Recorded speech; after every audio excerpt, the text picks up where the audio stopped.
हरे कृष्ण सभी बंधने भगवत गीताना ध्यान श्लोकમાં आम्ही 7 श्लोक देखता लगाचे.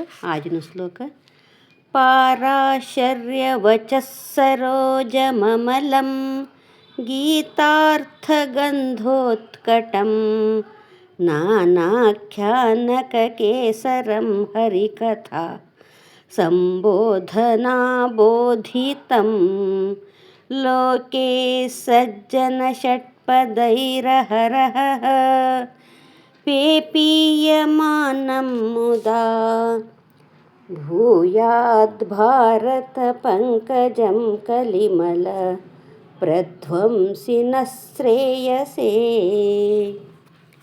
ಇನ್ನು ಅರ್ಥವಚ ಮಹಾಮಹರ್ಷಿ ಪರಾಶರ ಯವನ ಸುಪುತ್ರ ಮಹರ್ಷಿ ಶ್ರೀ ವೇದವ್ಯಾಸ ಯವನ ವಾಣಿಕವಾನ ಸರೋವರಮ ಜನ್ಮಲಿಯೇಲು ಅಸೀಕನ ಅತ್ಯಂತ ನಿರ್ಮಲ ಅಸೀಕನ ಗೀತಾಕವಾನು ಶ್ರೇಷ್ಠ ಸುಗಂಧ ಹೀಕನ ಹರಿಕಥಾಕವಾನ ಜ್ಞಾನತಿ ಅರಳೇಲು ಲೋಕಮ ಭ್ರಮರ ಸಬಿ ಸದಾ ಸಂತೋಷತಿ ನೃತ್ಯಕರೇನನಿ ಕಲಿಯುಗನು ದೋಷನಾಶಕರಾಸಟಿ ಅಸೇಲು भारतकवानु कमल पुष्प हमने श्रेयस्स करनो. तिना આગળનો શ્લોક भी देखा आम्ही आज 8वो श्लोक.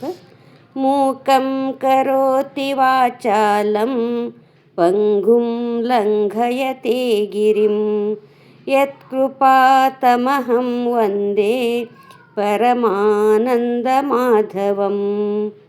कोना कृपाती मूक असेल मनुष्यने वातो करान साध्य होच. कोना कृपाती कुंट असेल मनुष्यने पर्वत चढान साध्य होच. ते प्रकार परमानंद स्वरूप माधवने नमस्कार.